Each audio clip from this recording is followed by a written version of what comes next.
몇 달이나 지난 이야기지만 생각할수록 잊히지 않는 일이 있기에 이렇게 글로 쓰게 되었어요. 예비 신랑과 저는 사내 커플이었습니다. 타 부서에서 일하고 있어 자주 마주치지는 못했지만 연애가 시작되고 그 남자는 제게 더욱 적극적으로 변하더라고요. 좁은 회사에서도 마음만 먹으면 만날 기회는 얼마든지 만들 수 있다는 걸 입증했습니다. 저도 그 정성에 조금 감동했던 것도 제일 컸고요. 예비 신랑은 제약회사의 영업직으로 있다 보니 직업 특성이라는 게 존재했습니다. 사회성도 남들보다 뛰어나고 활달하고 더군다나 팀 리더였죠. 그래서 평소에 그 사람의 위상이 굉장히 높게 보였던 것도 있었어요. 아랫사람을 굉장히 잘 다루기도 했습니다. 저는 몇 달을 걸친 연애 끝에 회사에서 리더십 있는 그의 모습을 보며 이 남자라면 결혼을 해서도 가정을 잘 꾸리고 안정적으로 잘 살 수 있겠다는 생각이 들었습니다. 저희는 둘 다 혼기가 꽉 찬 나이이다 보니까 서로 결혼이라는 숙제가 암묵적으로 깔려있는 상황이었죠. 그래서 예비 신랑과 우연히 저녁에 술을 한잔 하다가 결혼 이야기가 나오고 마침내 저희는 서로 부모님께 인사부터 하자는 의논에 서로가 의견이 맞았습니다. 어설프지만 술 기운에 프로포즈를 받게 되었어요.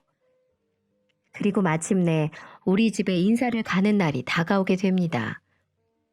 당일 아침에 평소 아끼던 차를 끌고 제가 사는 원룸 앞으로 온 예비 신랑은 멋지게 차려입고 나타났고 저 역시 평소보다 조금 더 여성스럽게 신경 써서 단장을 했어요. 그리고 부모님을 뵈러 갈 준비를 서둘렀어요.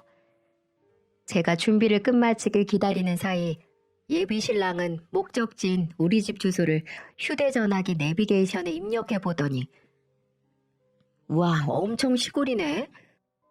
라며 중얼거리길래 저도 모르게 뒤를 돌아 예비 신랑을 보며 물었습니다. 어? 뭐라고? 중얼거린 말이 결국 저에게 들렸기에 지나칠 수 없었는데 예비 신랑은 심드렁한 목소리로 또박또박 말하더군요. 아니 주소가 끝까지 길을 찾지도 못해. 얼마나 시골에 사는 거야 자기? 라고 말하길래 저는 마저 립스틱을 바르며 대충 시골 동네에 대한 설명을 했죠. 그 전에 종종 말해둘 걸 살짝 후회도 들었습니다. 아, 내가 살던 읍내 옆에 신도시는 다 검색되던데 우리 시골 동네는 점점 인구수도 줄고 그래서 그런 건가? 제 말에는 대꾸가 없던 예비 신랑이 지도를 보다가 결국 인상을 쓰며 저한테 다시 묻습니다. 여기 혹시 도로도 비포장 도로야?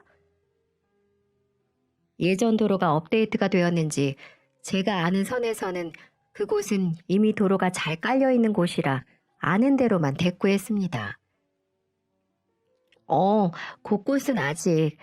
근데 마을 입구는 길이 잘 깔려 있어서 걱정 마. 예비 신랑은 평소 차를 끌고 회사에 가지 않아요. 왜냐면 평소 지하철을 애용하는 게 자기 사정에 맞았던 건 아닐까. 지금 생각해보니 그렇네요. 기름값도 그렇고 제약회사 영업직이다 보니 평소 술자리도 많고 대리운전을 맡길 일이 많았습니다. 그런데 이 남자 차를 아주 끔찍하게 아끼거든요. 제가 준비를 마치면서 이런저런 생각에 예비 신랑에게 먼저 제안했어요. 어차피 오늘 당일치기로 가는 건데 자기도 운전하느라 피곤하지 않을까? 우리 버스 타고 갈래? 라고 하니 솔깃했는지 저를 보더니 뭐 버스? 저 역시 버스를 타고 시골로 내려가는 걸 좋아해서 오히려 설득을 하기에 이르렀습니다. 고속버스 타고 내려가면 은근 경치도 볼만하거든. 그럼 그럴까? 예비 신랑은 흔쾌히 제안에 동의하더군요. 예비 신랑 차에서 데이트를 하다 보니 조금 지겨운 느낌도 있었습니다. 저희는 그렇게 버스를 타고 2시간을 달려 지방 소도시에 도착했어요. 목적지가 시골이다 보니 예비 신랑은 제 어릴 적 시골에서 자란 이야기를 들으며 꽤 재밌어하는 반응이었습니다. 도시에서만 자라 내내 아파트에서 살아본 예비 신랑은 시골에 사는 삶이 약간 이상적으로 느껴졌나 봅니다. 마침내 터미널에 도착하자 예비 신랑이 이게 얼마 만에 탄 고속버스인지 그래서 그런가? 난 조금 멀미 나던데 자기는 괜찮아? 라고 말하길래 제가 걱정되는 마음에 나는 집에 올 때 자주 애용하니까 약 사줄까? 라고 물었습니다. 하지만 예비 신랑은 아이, 사나이가 돼서 멀미 하나를 못 이겨? 이 정도는 괜찮아. 라고 말하며 잠시 뒤에 마을버스로 갈아타 시골 읍내로 들어가야 하는데 조금 걱정이 되는 겁니다. 그래도 예비 신랑의 유쾌한 말투에 저는 안심하기로 했어요.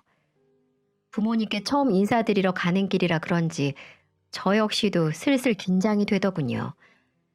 마을버스로 갈아타는 사이 아빠에게서 전화가 울리는 겁니다. 마침 농장에 나가는 길인데 읍내로 마중을 나오시겠다고 하셨어요. 그래서 저는 가는 길, 집으로 들어가는 길에 택시를 잡을까 고민하던 찰나이기도 해서 대충 도착 시간을 알려드리고 익숙하게 예비 신랑을 데리고 읍내로 가는 마을버스에 올라탔습니다. 가는 내내 주변 풍경이 예쁘다는 둥, 역시 제가 말했던 것 그대로를 즐기는 모습을 보며 뿌듯하더군요. 저희 시골은 과수원이 많아서 정말 풍경이 예술이거든요.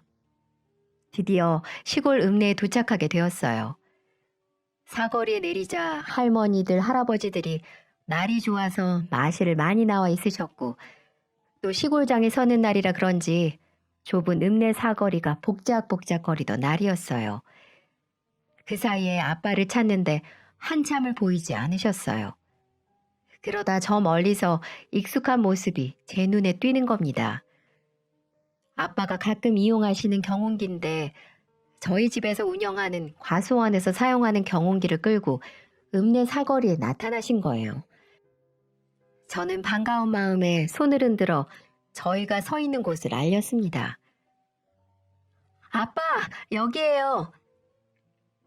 라고 손을 흔드니까 옆에 서 있던 예비 신랑이 놀란 목소리로 저분이 장인어른이셔? 라고 묻는 겁니다. 그래서 저는 그렇다고 고개를 끄덕이며 웃으며 대답했어요. 경운기를 끌고 나온 아빠는 저희를 태우기 위해 겸사겸사 근처에 나오셨다가 오신 길이라고 덧붙여 설명까지 했습니다. 그런데 예비 신랑 반응이 영 탐탁지 않았던 건 이때부터였어요. 안녕하십니까? 허리를 숙여 인사를 하자 아빠는 머리부터 발끝까지 허우대가 멀쩡한지 스캔을 먼저 하시며 입을 여셨습니다. 그래. 자네가 지선이 남자친구구만. 반갑네. 내가 이의 애비라네. 아빠가 악수를 청하자 예비 신랑이 아빠의 손을 덥석 잡고 허리를 깊게 숙이며 대답했습니다. 이렇게 갑자기 찾아뵙게 되었습니다. 그러자 아버지는 마주 잡은 손을 흔들며 근처에 왔다가 마침 시간이 맞아서 두 사람 내가 데리러 왔네. 뒤에 타게나. 라고 말씀하셨죠. 갑자기 경운기 뒤에 타라는 아빠의 말에 놀란 나머지 네? 여기에요? 라고 말하며 예비 신랑은 아빠의 말에 깜짝 놀라 손사래를 치는 겁니다. 여기서 집까지 가려면 꽤 시간이 걸려 아빠가 항상 차로 저를 데리러 나왔는데 아마도 경운기가 낯설었는지 머뭇거리는 모습이었습니다. 그러고 보니 아빠 행색도 첫 만남에 보이기엔 딱히 좋은 모습은 아니었던 것 같네요. 농장에 들렀다 오시는 바람에 무릎까지 올라간 긴 장화는 흙투성이었고 작업복으로 항상 애용하시는 옷이 유독 그날따라 지저분했습니다. 저는 결국 계속 버티며 올라타지 않고 저를 보는 예비 신랑을 설득시켰어요. 자기야, 여기서 가려면 어차피 걸어서는 힘들거든. 미안한데 이거 타고 그냥 가자. 어? 조심스럽게 권유하자 아빠의 노골적인 시선이 부담스러웠는지 기어 들어가는 목소리로 아, 그래. 어쩔 수 없지 뭐. 예비 신랑은 말문이 막힌 표정으로 결국 경운기 뒤에 올라타고야 말았어요. 저 역시 그의 옆에 같이 앉아 아빠가 운전하시는 경운기를 타고 시골집으로 향했습니다. 지금에 와서야 생각해보니 시골에서야 흔히 볼 수 있는 풍경이지만 도시 사람에게는 조금 낯설 수도 있었겠구나 싶네요. 저희는 엉덩이가 얼얼해지는 동안 한참 농번기철을 앞두고 비료를 뿌려대서 꾸리꾸리한 냄새의 논밭을 지나 집으로 무사히 도착했습니다. 저희 집은 위치도 위치이지만 동네 입구 어귀에서 차가 들어오면 한눈에 보일 정도로 시야가 정말 끝내주는 지형이에요. 아니나 다를까 엄마는 아빠가 몰고 오는 경운기를 보며 마당문을 활짝 열어두셨습니다. 경운기가 시동을 끄는 순간 예비 신랑의 입에서 끙끙 앓는 소리가 터지는 겁니다. 엉덩이가 얼얼해 죽겠어. 수군거리는 소리에 저도 괜히 미안해지더군요. 미안해. 라고 대답해주고 안색을 살피니 오는 길이 제법 피곤했던 게 맞았던 겁니다. 그래도 제 예비 신랑은 제법 긍정적으로 자기가 겪은 불편한 상황을 해석했어요. 아니야, 오는 길 꽤 멀더라. 안 그럼 우리 한참 걸었어야 했네. 그냥 내 차 끌고 올 걸 그랬나? 라고 말하는 겁니다. 그 사이 다가오는 엄마가 예비 신랑을 향해 두 팔을 벌리고 반갑게 맞이하셨고 아버지는 평소처럼 일을 마무리하셔야 한다며 다시 경운기를 끌고 과수원으로 향해야 한다고 했습니다. 엄마는 예비 신랑을 데리고 집으로 들어가셨고 아빠는 그런 뒷모습을 보며 제게 말을 했습니다. 지선아, 아빠 과수원에 경운기 놓고 거기서 차로 바꿔 타고 올게. 라고 말하는 아빠가 왠지 고생스러워 보여 가지 말라고 붙잡게 되는 거예요. 그럴 필요 없으시잖아요. 라고 하자 농장에서 일하는 사람들이 불편해. 혹시나 필요하면 또 금방 가져다 줘야 하고. 이렇게 말씀하시더군요. 그래서 저는 어쩔 수 없이 아빠를 보내드렸습니다. 네, 알겠어요. 아빠, 조심히 다녀오세요. 그런 아빠를 다시 배웅하고 저는 집으로 들어가 예비 신랑을 찾았어요. 엄마가 거실에 예비 신랑과 앉아 인사를 받고 계셨습니다. 이내 집으로 혼자 들어온 저를 보던 예비 신랑이 장인어르신은? 이라고 묻길래 아빠가 과수원에 다시 들렀다 오신다는 걸 설명했어요. 아, 과수원에 다시 갔다가 바로 오신대. 라고 말입니다. 하지만 경운기를 놓고 오니 마니 구구절절 설명하기 싫어서 간단하게 대답했더니 경운기 타고? 아이고, 얼마나 멀어. 역시 내 차를 갖고 올 걸 그랬나 봐. 나이 드시면 더욱 승차감 좋은 차 타고 다녀야 해. 자기도 알지? 우리도 한두해 나이 먹어가니까 느껴지잖아. 몸이 예전 같지 않은 거. 라고 구구절절 늘어놓는 겁니다. 아무렴 엄마도 앞에 있는데 새파랗게 어린 자식들이 나이 운운하며 늙어간다는 소리를 하니 어색하게 그저 웃기만 하시는 얼굴이었어요. 엄마는 저녁을 준비하시겠다며 저와 예비 신랑에게 주변도 둘러볼 겸 바구니를 건넸습니다. 지선아, 봄이라 제철인 나물들이 많아. 지금 아니면 못 먹으니까 여기에 몇 가지 뜯어와라. 저는 어릴 때부터 시골에 살아 그런지 시골에서 시기가 되면 먹을 수 있는 나물들이 뭔지 잘 알고 있었어요. 예비 신랑은 아무 말 없이 저를 따라 나서길래 불평이 없는 줄 알았어요. 하지만 텃밭에 나아가 쭈그리고 싱그러운 제철 나무를 뜯는 저에게 아니, 얼마나 먹을 게 없으면 풀을 뜯어 먹어? 이렇게 말하는 겁니다. 예비 신랑이 오해를 한 것 같아서 다정하게 설명해 줬죠. 풀? 이거 제철 나물이야. 엄청 맛있는데? 향긋해. 서울에서 이런 거 사 먹으려면 손바닥만큼 사도 5천 원은 줘야 할걸? 이렇게 설명해 주니 불평하는 소리는 더 이상 나오지 않더라고요. 저는 텃밭에 나가 엄마가 심어두신 모종들이 자란 걸 보며 뿌듯해서 하나씩 설명해 줬습니다. 하지만 예비 신랑은 영 표정이 안 좋더라고요. 아무래도 고속버스를 타고 내려와 멀미를 해서 그런가 싶기도 했습니다. 그래도 먼 길 오게 된 저희 집 손님이니까 최대한 기분 좋게 접대를 해야 하는 게 맞다고 생각해서 저 역시 예비 신랑의 기분을 헤아리려고 노력했어요. 아, 속도 별로고 칼칼한 라면 같은 거 먹고 싶어. 여기 냄새는 왜 이렇게 똥 냄새가 나? 마을에 혹시 어디 배수관 문제 있는 거 아니야? 저는 그 말에 푸하하 하고 웃음을 터뜨렸어요. 여기는 청정지역이라 근처에 공장 하나 없거든요. 그래서 덧붙여서 다시 설명을 해줬습니다. 여기 지금 철이 그래서 냄새도 별로고 그렇지? 비료 냄새야. 그래도 이따가 저녁 되면 상쾌하고 분위기 좋아. 이런 거. 라고 말하며 한 움큼 뜯은 제철 나물을 들어 보였습니다. 그러면서 먹다 보면 입맛도 살아날 거라고 호언장담을 했죠. 예비 신랑이 요즘 들어 입맛이 없어서 그런지 인스턴트 식품만 찾아대던 게 떠올랐어요.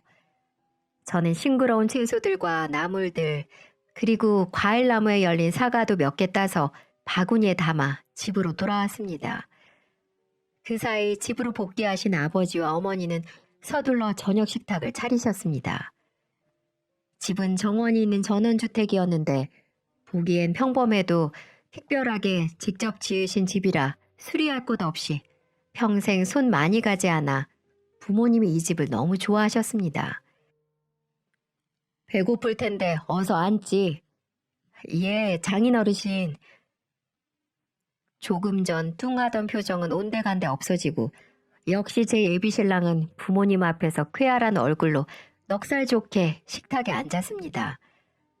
아버지가 읍내에서 저를 기다리시다가 삼겹살을 사셨더라고요.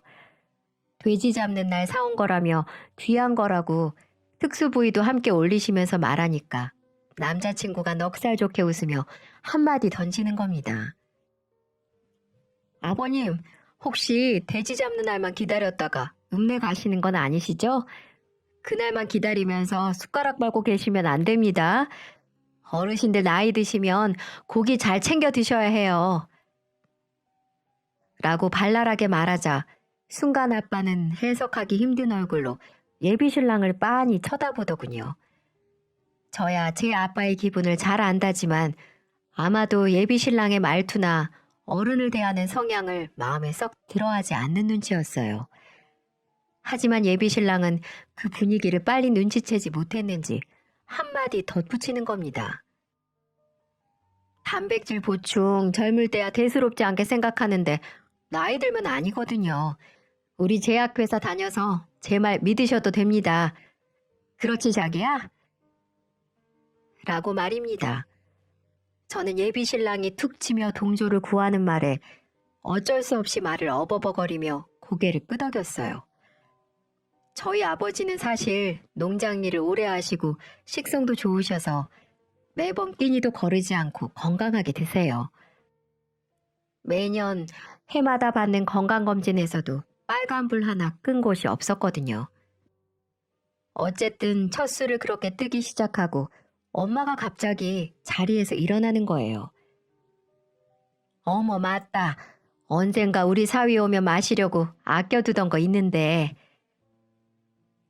하시면서 장식장에서 인삼주를 꺼내오셨습니다. 정말 귀한 인삼으로 담근 건데 집에 귀빈이 오지 않는 이상 따지 않는 거였어요. 뚜껑에는 어설픈 글자로 7년 전 날짜가 적혀 있었고 엄마가 식탁에 그걸 턱하니 올려놓고 잔을 가져오자 예비 신랑은 빤히 인삼주통을 바라보는 겁니다. 어때? 맛있겠지? 엄마가 기분 좋게 국자로 술을 한 잔 떠서 내밀자 고개를 끄덕이며 인삼주를 받아들고 아빠의 잔에도 술이 채워지자 두 사람은 조용히 잔을 부딪히고 맛을 보더군요. 정말 은은하고 맛있는 술인데 이거 도라지예요? 라는 말에 저희는 일순간 빤히 예비 신랑을 바라봤습니다. 평소 장난치는 표정이었지만 부모님은 처음 듣는 소리에 조금 난감해 하셨습니다. 무슨 소리야? 이거 되게 귀한 인삼이야. 나도 담그는 거 봤어. 라고 말하며 제가 예비 신랑 옆구리를 툭 치며 한 소리 하자 화들짝 놀라며 서둘러 변명을 하는 거예요. 아니, 요즘 시골에서 어르신들 상대로 하도 사기치는 사람들이 많아서 알잖아, 자기도. 제약회사 이름 아무거나 달고 와서 용 발톱이니 도라지를 산삼으로 둔갑시켜서 막 팔고. 변명치고는 오히려 더 분위기를 악화시키는 말만 하길래 저는 서둘러 자리에서 일어나 예비 신랑의 잔과 아빠의 잔에 한 잔씩 더 따라드렸습니다. 귀한 거라며 제가 조금 생색을 오버해서 냈더니 예비 신랑이 한다는 소리가 글쎄. 저는 사실 입이 싸구려라 그런지 아무래도 공산품이 입맛에 맞는 것 같습니다. 저는 소주파예요. 귀한 술이니까 더 안 줘도 된다는 말을 왜 이렇게 하는 걸까요? 저야 알아듣지만 처음 뵙는 어른들이 이해할 리가 있겠습니까?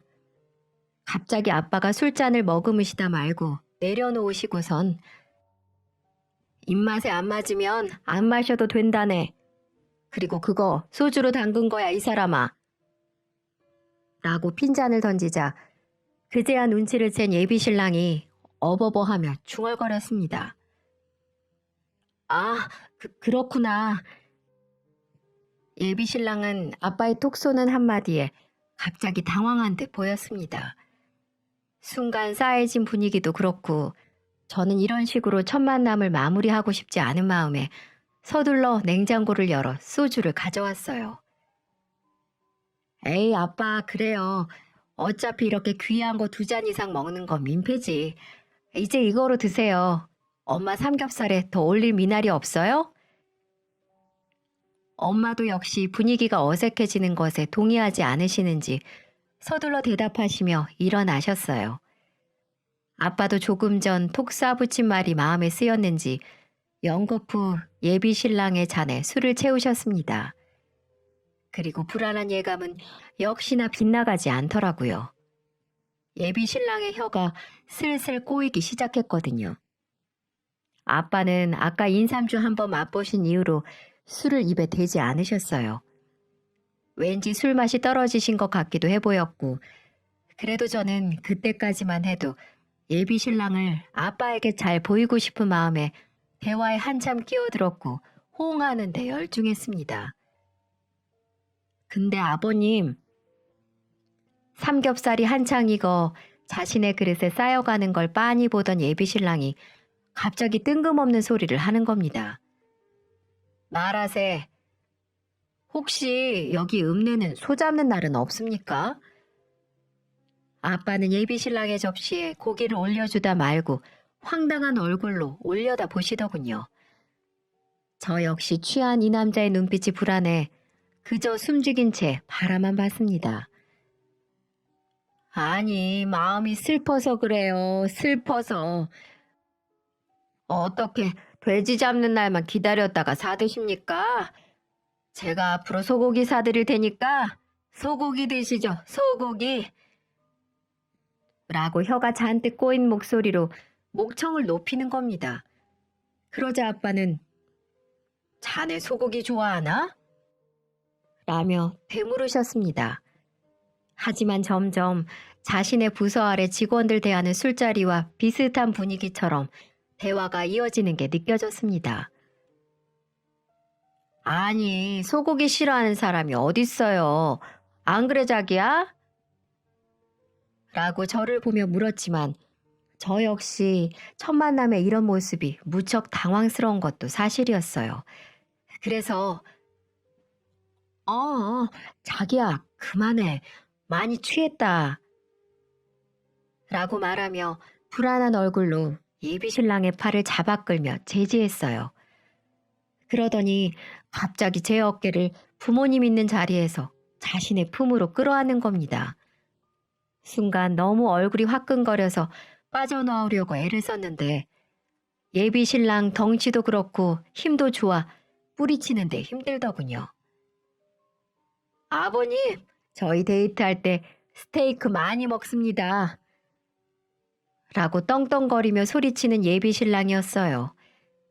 아빠는 내내 예비 신랑의 풀린 눈과 얼굴을 빤히 쳐다보시더니 결국 한 말씀을 하시더라고요.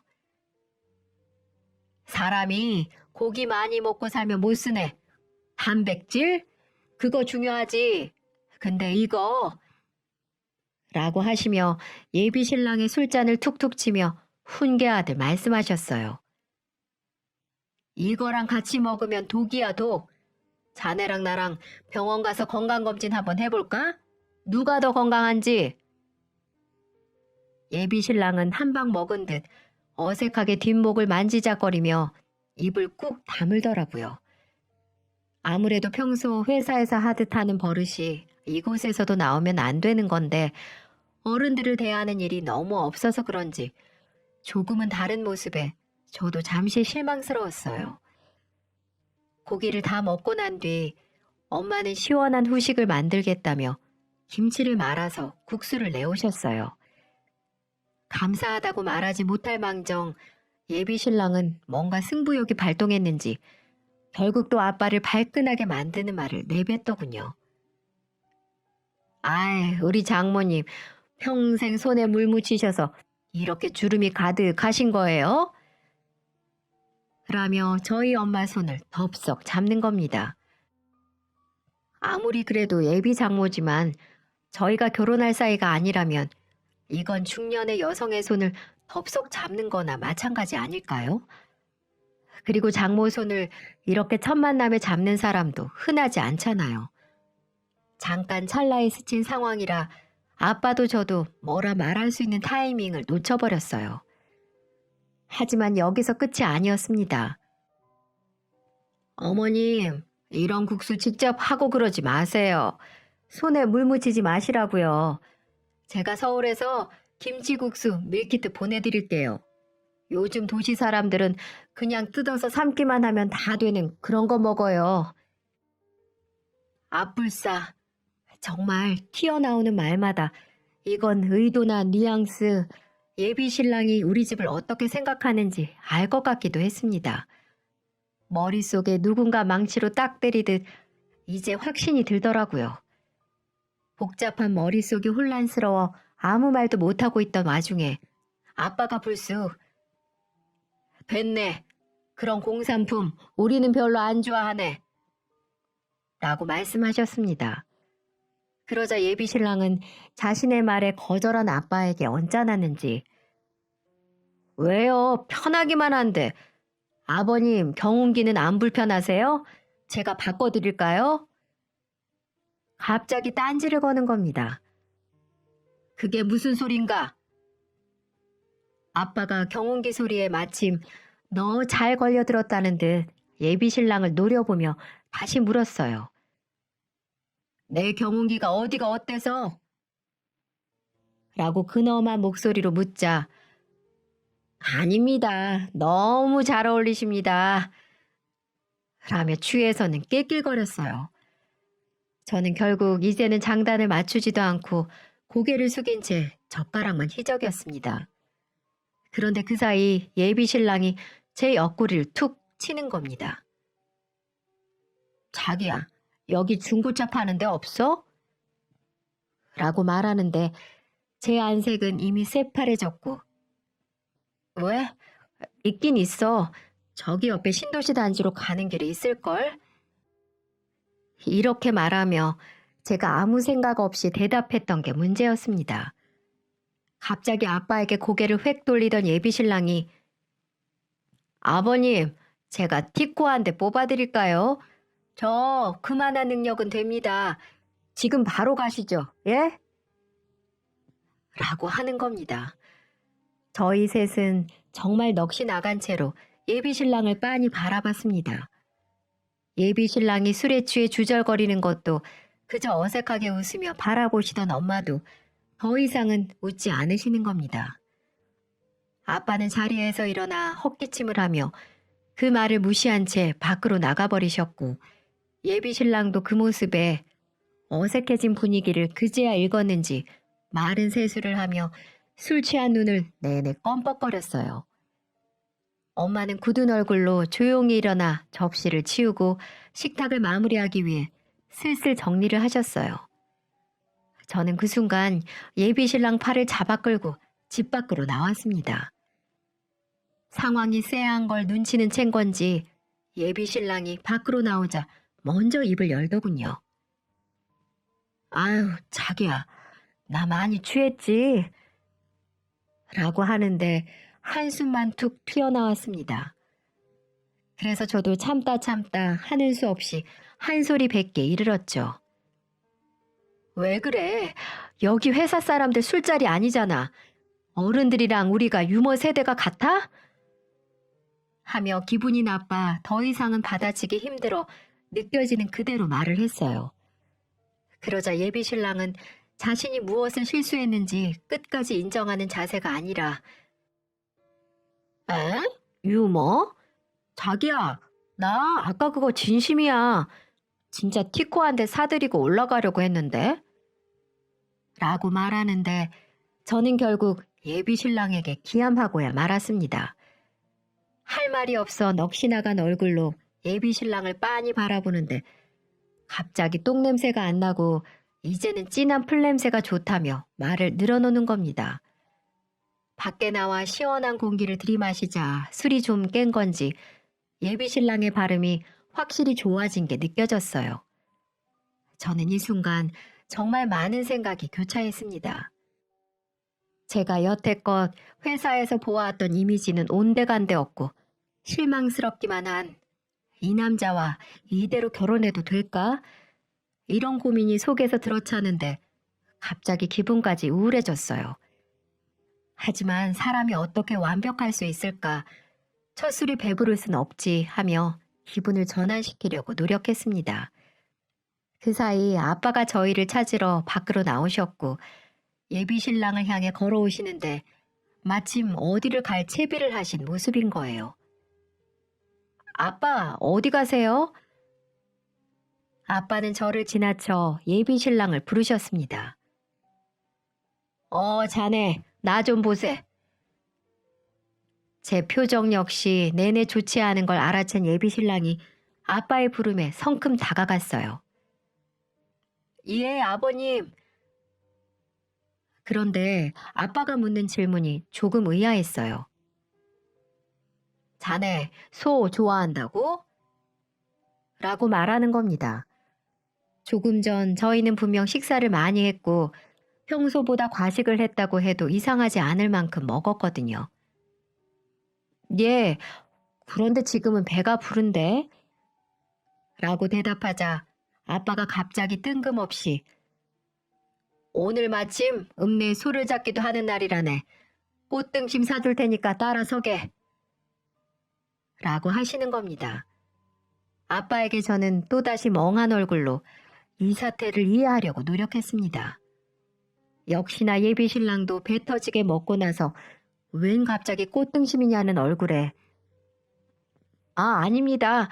아까 드린 말은 그냥 이렇게 대답하더군요. 하지만 아빠는 물러서지 않고 아니네. 내가 손님 대접이 너무 푸대접이었지? 잠시 기다리세. 네, 차고에서 차를 끌고 나올 테니. 이렇게 말씀하시더군요. 아빠는 마침 손에 들고 있던 차키를 들고 차고지로 가셨고 그 순간 저는 잊고 있던 사실이 떠올랐어요. 저희 집에 차가 없는 게 아니었는데 예비 신랑도 역시나 어리둥절한 얼굴로 저를 보며 차가 없는 게 아니었어? 라며 물었고 저는 있지 그럼. 어떻게 이 넓은 땅에서 경운기만 타고 다녀? 라고 대답하며 한숨을 푹 내쉬었습니다. 어디서부터 예비 신랑에게 말해야 할지 난감하기만 하더군요. 그런데 더 가관인 건 근데 왜 말 안 했어? 라며 저에게 따지듯이 묻는 겁니다. 갑자기 스트레스가 확 몰려와서 저도 모르게 짜증스럽게 대답했습니다. 내가 우리 집 무슨 차 끈다고 구구절절 말할 나이는 아니잖아. 이렇게 말하자 예비 신랑은 주춤거리며 그건 그런데 라고 대꾸하더군요. 정말 어리둥절한 표정으로 뒷머리를 극적이면서 사태가 어떤 상황인지 이해를 못하는 것 같았습니다. 마침내 아빠가 집 뒤 차고지에서 차를 끌고 집 앞으로 오셨고 예비 신랑은 차 맨 앞에 박힌 엠블럼을 보고 그 자리에서 얼음처럼 굳어버렸어요. 바로 벤츠였거든요. 지금 아버님 차가 혹시 벤츠야? 라고 물으며 갑자기 저를 원망하는 얼굴로 돌변하는 겁니다. 저는 한숨밖에 나오는 게 없었어요. 마침 예비 신랑의 꿈이 벤츠를 사는 거였는데 저희 아빠가 벤츠를 끈다고 말하는 게 유치해서 그간 말 안 한 것도 있었거든요. 운전석에서 내린 아빠가 예비 신랑에게 어서 보조석으로 타라고 손짓을 하셨어요. 무척 당황한 그런 예비 신랑의 모습은 저도 처음 보았어요. 주춤거리며 아닙니다. 아버님, 제가 아끼는 이렇게 말하자 어른이 사준다는데 거절하는 것도 예의가 아니네. 어서 타. 내가 차 문까지 열어줘야 해? 왜? 서울 사람들은 다 그런가? 라고 하시며 톡 쏘셨습니다. 예비 신랑은 아까 자기가 꺼냈던 말들을 곱씹는 듯 아차 하는 표정이었죠. 여기서 반전은 예비 신랑은 서울이 고향이 아니랍니다. 고작 몇 년 됐을까요?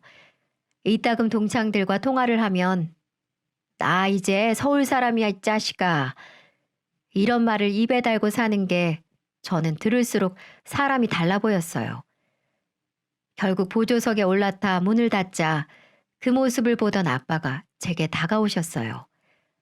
그리고 예비 신랑이 저를 보지 못하도록 등을 진 뒤 조용히 말씀하셨죠. 지선아, 너 저놈 정말 좋아하니? 식사 시간 고작 2시간이었다. 그 안에 저 사람이 하는 행동만 봐도 아빠는 아닌 게 보이던데. 저는 제 속을 꿰뚫어 보신 아빠에게 놀라서 할 말을 잃은 채 무슨 말을 먼저 해야 하나 그저 고민만 했습니다. 어서 솔직하게 말해봐라. 내가 보기에는 우리 딸이 너무 아깝거든. 이렇게 말하시면서 제 대답을 느긋하게 기다리셨습니다. 갑자기 울컥했지만 저는 차분하게 대답했어요. 죄송해요. 제가 보는 눈이 너무 낮았던 것 같아요. 제가 서울 올라가면 좋게 정리할게요. 라고 기죽어 말하자 오히려 아빠는 그렇지? 다행이다. 내 말에 동의하는구나. 그럼 아빠가 알아서 처리하마. 하시며 운전석으로 돌아가시려고 하길래 저는 물었습니다. 네? 어떻게 하시려고요? 그리고 아빠는 운전석 문 손잡이를 잡고 당기기 전 한마디를 하셨어요. 글쎄, 이 아빠가 알아서 할게. 아빠 믿어라. 그리고 우리 딸 꽃등심 사올게. 이 와중에 웬 꽃등심이냐며 반문하고 싶었지만 이미 운전석으로 올라탄 아빠는 차 문을 닫아버리셨습니다. 저는 그렇게 마을 어귀를 벗어나는 아빠의 차 후미등을 보며 한참 동안 그 자리에서 서성이다 들어왔어요. 집으로 돌아와 뒷정리를 하는 엄마에게 다가갔지만 기분이 언짢으신지 아무 말도 안 하셨고 저도 그런 엄마에게 딱히 구구절절 예비 신랑에 대한 변명을 하고 싶지 않아 조용히 일만 도와드렸습니다.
그리고 1시간 정도가 가지 않아 아빠 차가 다시 집으로 들어오는 소리에 앉아있던 저는 엉덩이에 불이 난 듯 뛰어나갔습니다.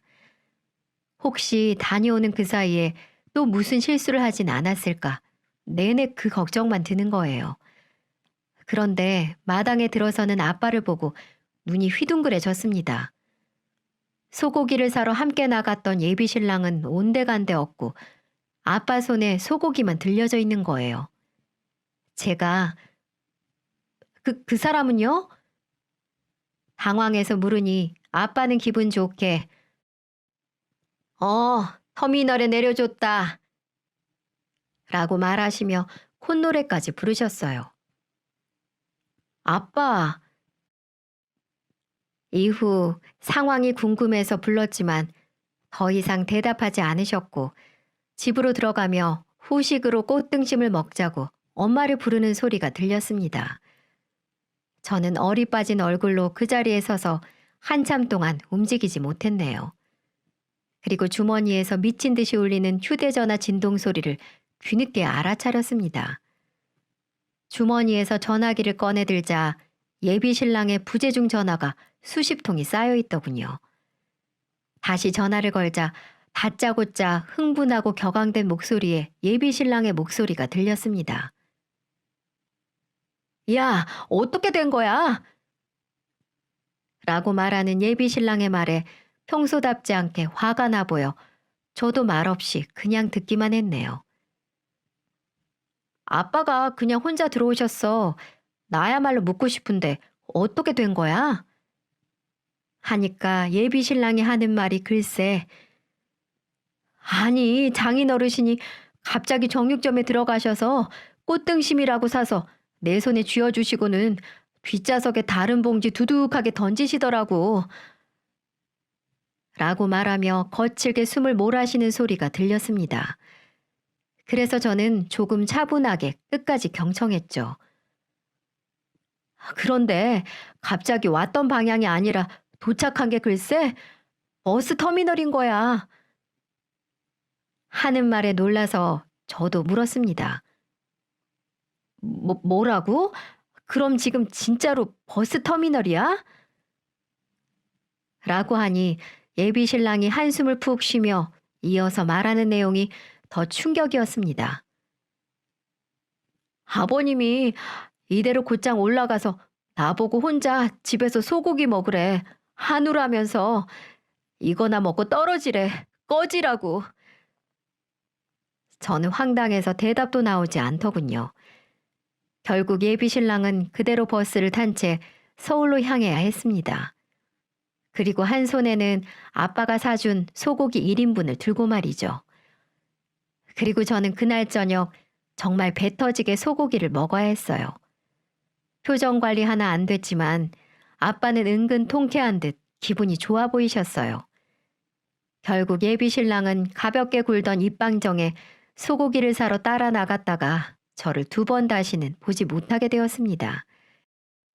저는 그 이후 서울로 복귀해 평소 러브콜을 받았던 다른 제약회사에 이직을 하게 됐어요.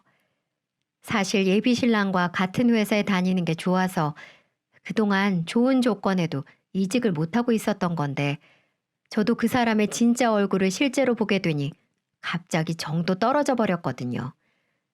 그 이후로 연락이 없었냐고요? 당연히 초반에는 예비 신랑의 미친 듯한 연락에 하루 일상이 불가할 정도였어요. 하지만 이미 우리 집에서 벌어진 일은 돌이킬 수 없지 않습니까? 그런 사람과 결혼해 부모님 마음에 못을 박느니 차라리 혼자 늙을 때까지 효도하면서 사는 게 낫다고 생각했습니다. 남자 공부 제대로 했다고 생각하지만 그래도 한편으로는 나쁜 사람은 아닌데 라는 생각도 들었습니다. 지금은 연락이 뜸해지긴 했는데 헤어지자는 통보가 아무래도 인정하기 힘든 모양이에요. 최근 폐인처럼 지낸다는 말에 속이 상해 조금은 흔들리는 것도 솔직한 심정입니다. 제대로 혼쭐이 난 예비 신랑, 이대로 다시 재회한다면 이전에 했던 행동들에 대해 변화가 있을까요? 아니면 사람 인성은 절대 뜯어 고칠 수 없는 걸까요? 회사에서 항상 아랫사람만 대하는 버릇 때문에 잠시 감을 잃었던 게 아닌가 이런 생각도 드네요. 밤이 깊어지는데도 요즘 그날의 일이 자꾸만 떠올라서 저는 밤잠을 설치게 되네요. 지금까지 제 긴 사연 들어주셔서 정말 감사합니다.